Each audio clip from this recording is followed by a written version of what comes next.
The Signal Oil Program, The Whistler.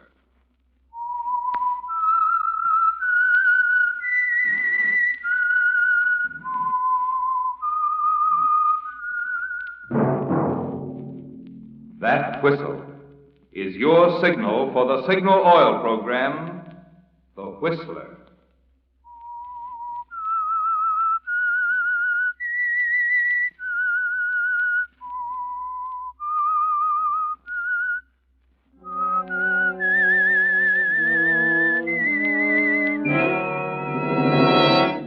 I am the Whistler, and I know many things, for I walk by night.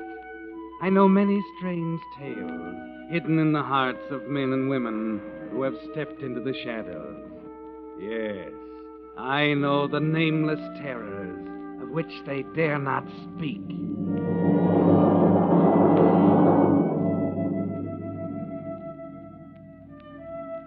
Yes, friends, it's time for The Whistler. And remember, let every traffic signal remind you, with new Signal gasoline, you do go farther than ever. Look for the familiar big yellow and black circle sign that identifies those popular Signal service stations in 7 western states from Canada to Mexico. And now, the Whistler's strange story. Decision.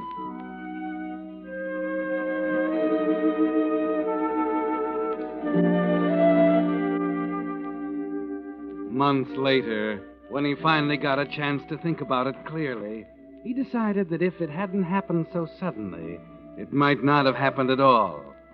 It was April, of course. That might have had something to do with it.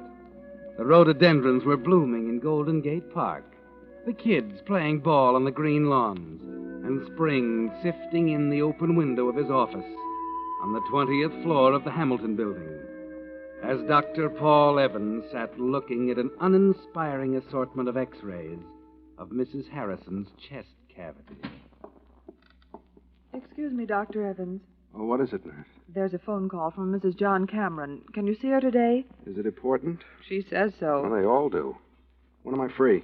Well, there's 12:30. All right, I'll see her then. But what about lunch? I'll have to skip it. Mrs. Cameron's heart is undoubtedly more important than my lunch.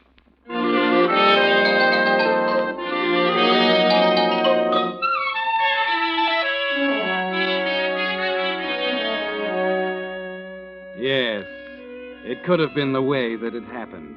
Its startling suddenness throwing you off balance. Or maybe it was just spring in San Francisco. But most of all, it was a black-haired girl with blue eyes, standing by the window when you looked up from your x-rays a half hour later. You remember exactly how she looked. The jersey dress with a gold belt and clip. The smart little felt hat, accenting her dark hair, making you realize in a split second what was wrong with all the girls you ever knew. She must have come in while you sat at the film illuminator, looking at negatives, Evident mitral making notes. insufficiency, minor valvular lesions, plus slight enlargement. You're Dr. Evans. Right, I'll be with you in just a moment. Request detailed cardiograph immediately. Here we are. Please sit down. I'll get rid of this stuff. Now, you must be... Hello. How do you do? I'm Carol Cameron. Yes, The nurse said you were rather concerned about yourself.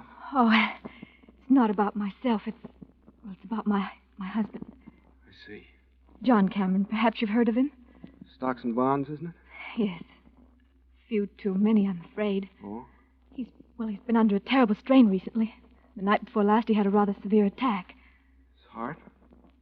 Yes. Dr. Miles, our family physician, suggested I see you about it. Where's your husband now? Oh, at home. In bed. Didn't Dr. Miles recommend the hospital? Oh, well, John's awfully unreasonable. He wouldn't hear of it. Insisted he'd be up and around in a day or two. That is unreasonable. You'll see him, Dr. Evans. Of course. I'll be glad to do what I can.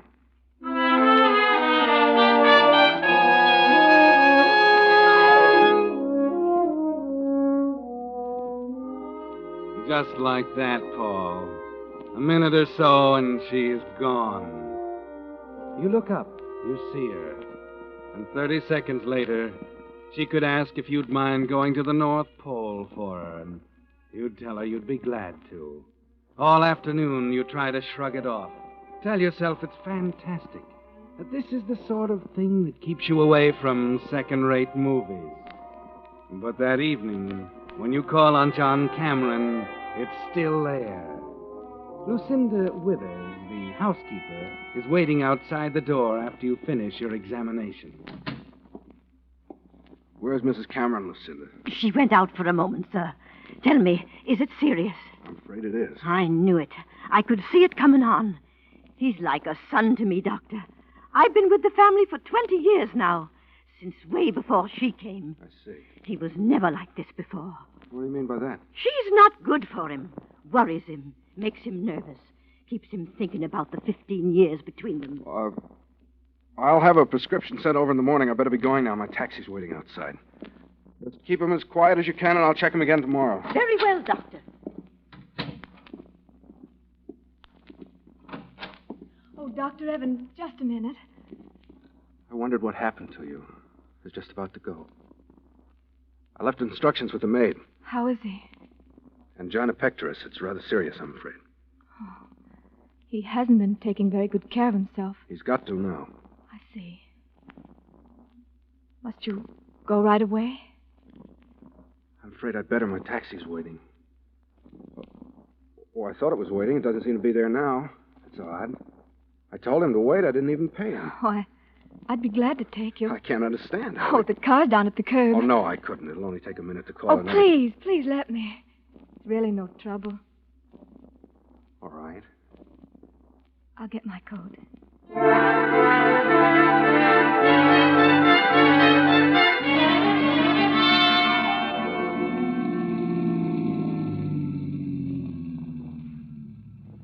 There you are, Doctor.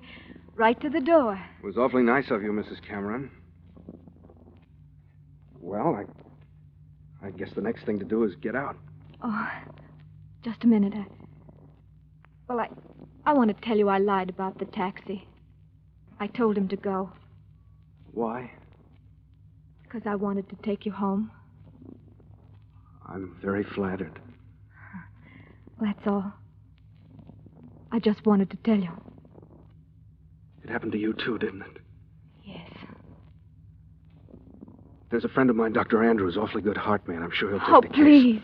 Please don't do that. What else can I do? It's only going to make it worse if Oh, I know, but you just can't throw away what's happened to us, can you? It'd be wrong. It'd be wrong to do anything else, Carol. Is that what we're here for? Spend our lives looking for something that isn't there, then to suddenly find it, throw it away? Please, Carol. Well, shall we forget it? I'll be around tomorrow with the prescription.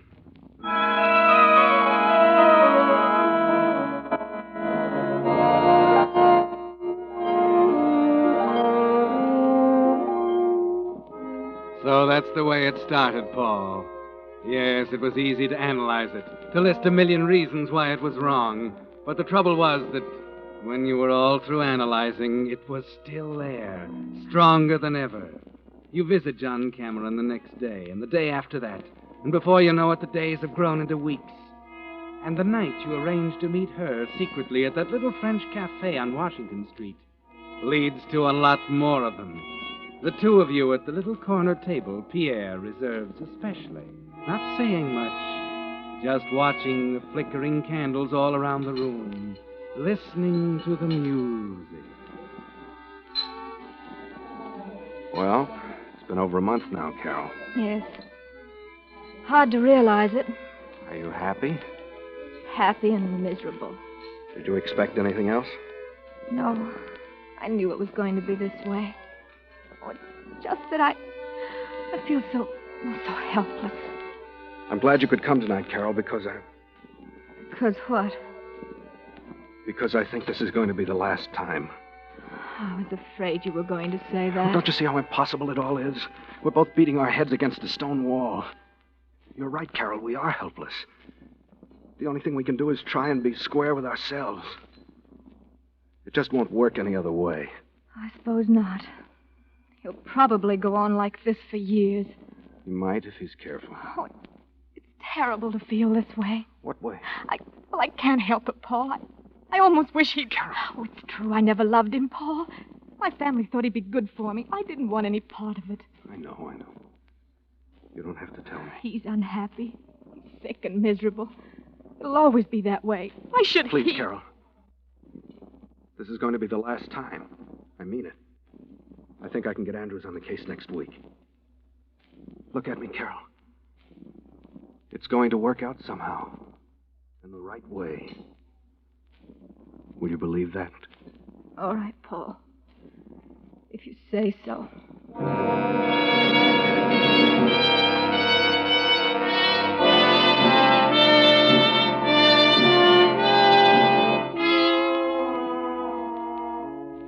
Yes, Paul. It was the only thing to do. The honorable thing. Approved 100% by the Medical Association.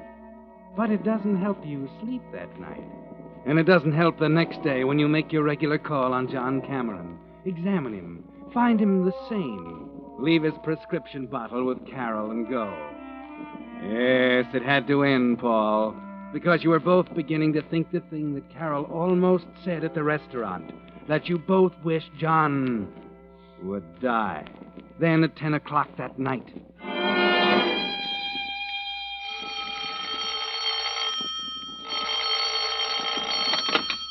Hello?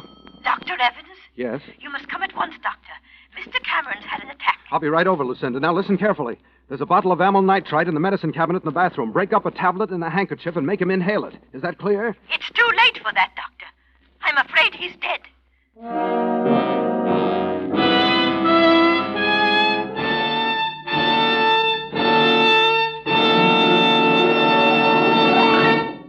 With the prologue of tonight's story, Decision, the Signal Oil Company brings you another strange story by The Whistler. But first, a word of thanks to you for a very special honor you have bestowed on The Whistler. In the most recent radio survey, The Whistler received the highest popularity rating in all radio history for a West Coast program. Not just top popularity, mind you, but by far the highest popularity rating in the entire history of West Coast shows. That's an honor never before received by any other program. An honor for which we of the cast and all signal dealers who bring you The Whistler want to thank you. For after all, we realize it's your loyalty to The Whistler that has made this honor possible. And believe me, with such an incentive, you can count on all of us to keep every performance our very best performance. So you'll continue to tune in the Signal Oil program, The Whistler, each Monday night. And incidentally, next time you're out driving, we also hope you'll stop at one of the friendly service stations displaying Signal's familiar yellow and black circle sign. And try that other current Signal success, the new Signal gasoline. There's no better way to tune in top performance for your car than with that power-packed new super fuel that now helps you go farther than ever. New Signal gasoline. And now, back to The Whistler.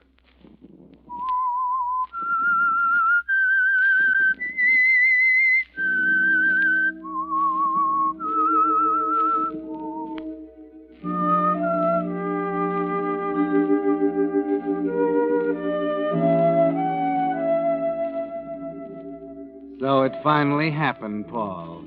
John Cameron is dead. But it hasn't affected you as you thought it would. There was something so sudden about it. It happened so soon after you and Carol had decided to call it off. After she'd almost said what you'd both been thinking. Yes, there's something wrong with it. It just feels wrong. That's why, after you've examined him, you turn to Lucinda. Lucinda, Yes, Doctor. you were here when it happened? Yes. Mrs. Cameron had given him his medicine and gone to bed. I heard him call. What happened then? He'd been violently sick. Said his throat was burning. What do you mean? That's right, sir. And he was all doubled up with cramps. Oh, you're wrong. You must be. It's the truth, sir. Did you give him anything? No. It was my night out. And I'd only just come in when I all of a see. sudden... Excuse me a minute. Well, Paul, Don't go in there. There's nothing you can do now. I know. Well, it's over. Carol. Oh, don't say anything, Paul. I don't want to talk about it or think about it anymore. Ever. We've got to think about it. I know. You don't have to tell me. Oh, he was all right this morning. Just as well as could be expected. All right, Carol. What happens now? I won't say any more. You know what's ahead, I guess. Of course. I'll be all right.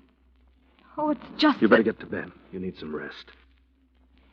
I'll take care of everything.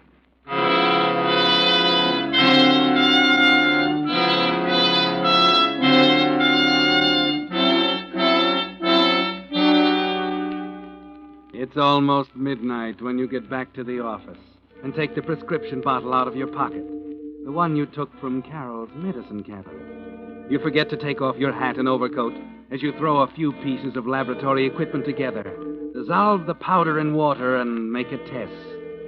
A very simple test. Thiocyanin.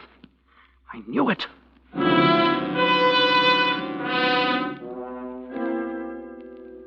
Poison. Well, Paul, it's quite a decision, isn't it? You look down at the blank death certificate on your desk until the letters burn into your brain and you can see them when you close your eyes. It's the most important decision you'll ever have to make, Paul. Is that what we're here for? To spend our lives looking for something that isn't there, then to suddenly find it and throw it away? 2 o'clock. 3, 4. All you can do is sit and stare at the desk, trying to think it through. Your medical certificate's on one wall, the Hippocratic Oath in a neat black frame on the other. 6 o'clock, 7, 8. Then your nurse arrives. Why, Doctor, you've been here all night? Yes, had an important case. Cameron. He's dead. Well, it was only a matter of time. Yes, I guess it was. You were filling out the certificate? You can fill it out for me. Death from natural causes.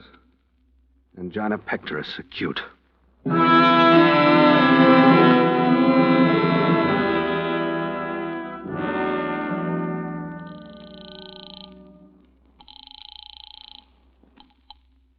Hello? Carol, Yes, Paul. I've just filled out the death certificate. Heart disease? Yes. Do you think they'll investigate? You've got to be careful, awfully careful. Oh, I will. Poison isn't easy to cover up, Carol. They'd find it in a second if they ever got suspicious. So listen. I'll send the certificate over this morning. Take it to a mortuary right away and ask for cremation. If nobody gets curious during the next week, I think we'll be safe. All right, Paul. We mustn't be seen together under any circumstances. I don't want you to even telephone me if you can possibly help it. Okay? Okay. That's all then. Good luck, darling.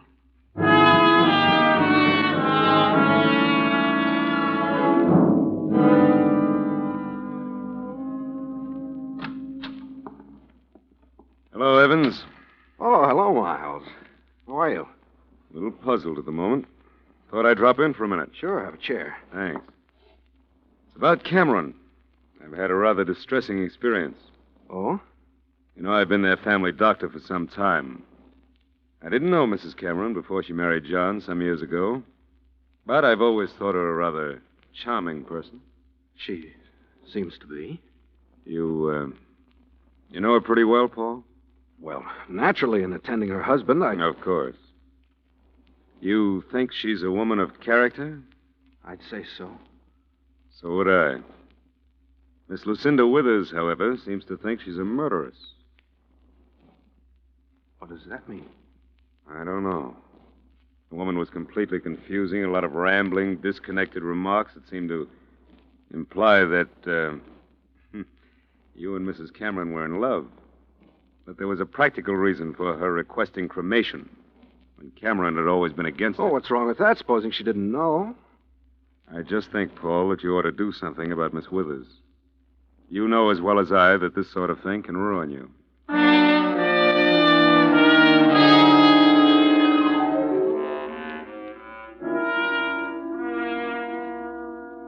Hello. Hello, Carol. Listen, darling. You've got to get Withers out of town. Yes, I know it'll make it look worse, but it's the only thing we can do. Where's her family? Idaho. Good. Tell her she needs a rest. Anything. I know it sounds crazy, but it's better than sitting around waiting for the axe to fall. That's it. Good luck, darling.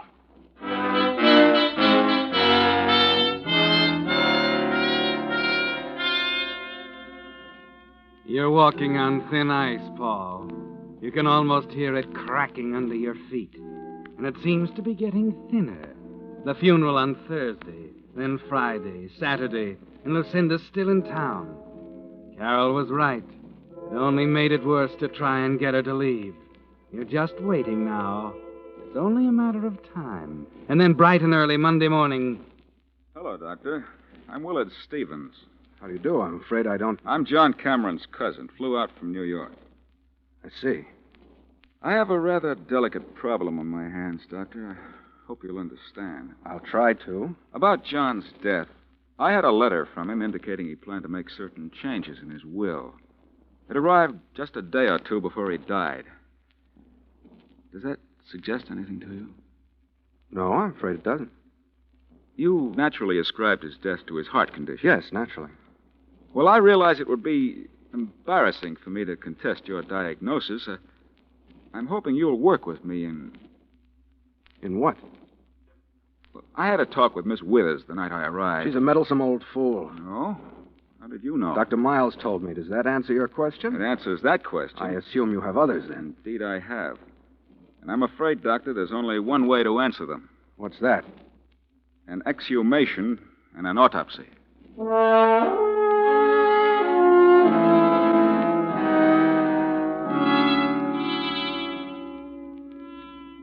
So that's it, Paul. It's all over now but the trial. The next decision is easy, isn't it? It would be useless to try and run away. It would never lead to anything. You and Carol could never find happiness with an axe hanging over your heads.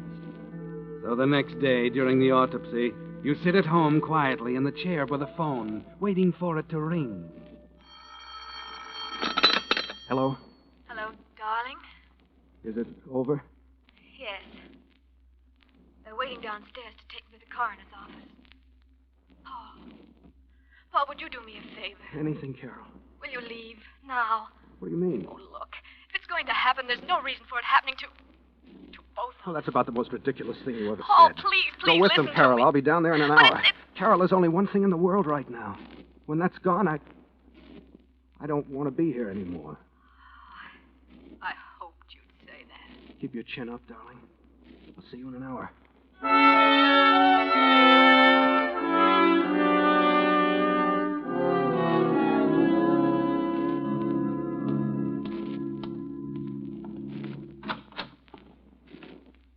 Yes? I'm Paul Evans.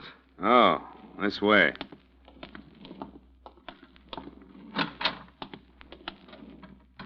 All right, Lieutenant. There he is. Just a minute, Miss Withers. Make him admit it. He's in love with her. It's been going on I for... said just a minute. What about it, Dr. Evans? It's written all over his face. All right, all right. I'm in love with Mrs. Cameron. So what?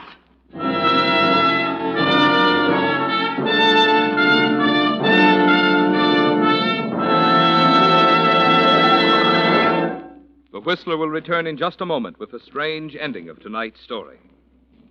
But first, a question.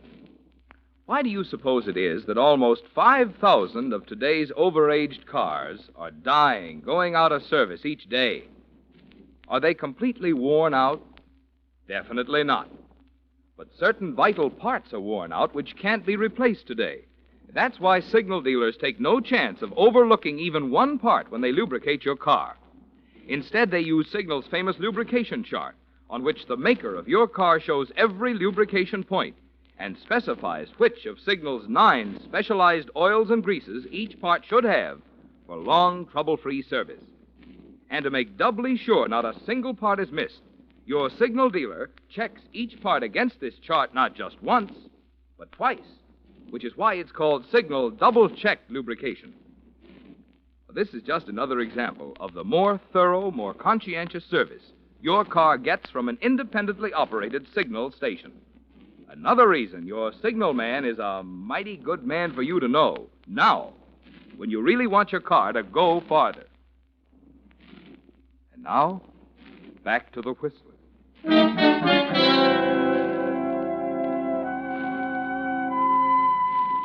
So you stand there, Paul, shouting to the high heavens that you're in love with Carol, with all of them clustered around you like vultures. It doesn't seem to matter anymore, does it? There's a long silence, and then the police lieutenant slowly walks over to Lucinda Winters. All right, Miss Withers. Now that we're all here, maybe you'll tell us why you tried to frame Mrs. Cameron. Why, I don't know what you're talking about. On April 5th, you bought 100 grains of thiocyanin at the Black and White Pharmacy on O'Farrell Street, right? I did no such thing. You signed Evelyn Jones on the register. That's a lie. Is this the woman, Mr. Thurston? That's the woman. I make a practice of remembering the faces of people who buy poison. Oh, excuse me, Lieutenant. I'd like to sit down. Oh, sure, Doctor. Take a chair over there. Now, Miss Withers, why did you try to frame Mrs. Cameron? Why did you put poison in the medicine you knew she had to give him? I didn't Don't do it. lie to me. What did you do with the bottle? I didn't do anything with it. I left it in the... Oh. You did have the bottle, huh? Now, why did you try to frame Mrs. Cameron? Why did you try to frame her? She killed him. She killed him just as surely as if... As if she put the poison in the bottle instead of you. That's it, isn't it? She didn't love him. She never did. He was as good as dead. So you thought you'd finish the job and hang it around her neck? I got to see Mrs. Cameron, Lieutenant. Where is she? In the next room, lying down. Oh, go ahead, Dr. Evans. Now, Miss Withers, we're going to take this all down right from the first. Carol. Darling, I'm a fool. I thought all the time that you'd killed him after what you said. Oh, I know you had every reason. When I think how I acted after it happened, but well, I thought it was you. You gave me his prescription that morning, and an hour after I gave it to him, he was dead. So Lucinda killed him. She thinks she did. They say they'll have a better case against her if they let her confess it first, before they tell her. Tell her what? Well, when you brought the new prescription that morning, the old bottle was still half full, and that's the one she put the poison in. What? That's the way it happened, Paul. You see, I used the new one the night he died. That's why I was so sure you did it. But the prescription was perfectly all right. There was Oh, nothing... of course it was. I was so sure he was poisoned. Those Oh, symptoms... Lucinda was lying, Paul, about the burning in his throat and the cramps. Don't you see? Then the autopsy was okay. There was no murder? They're going to charge her with attempted murder, Paul. You see, your diagnosis was correct. John died of natural causes. Angina pectoris. Acute.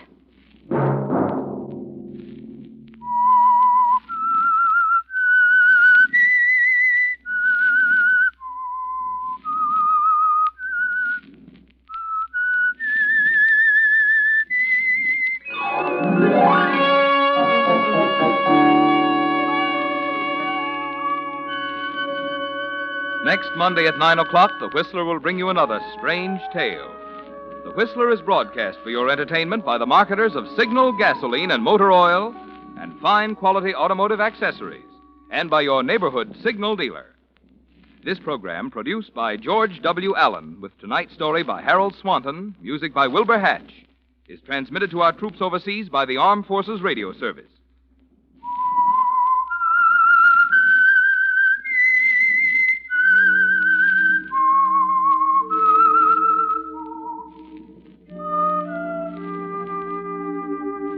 That whistle is your signal for the Signal Oil program, The Whistler. This is Marvin Miller speaking, reminding you to look for those familiar yellow and black circle signs that identify those popular Signal Oil stations in 7 western states from Canada to Mexico. This is CBS, the Columbia Broadcasting System.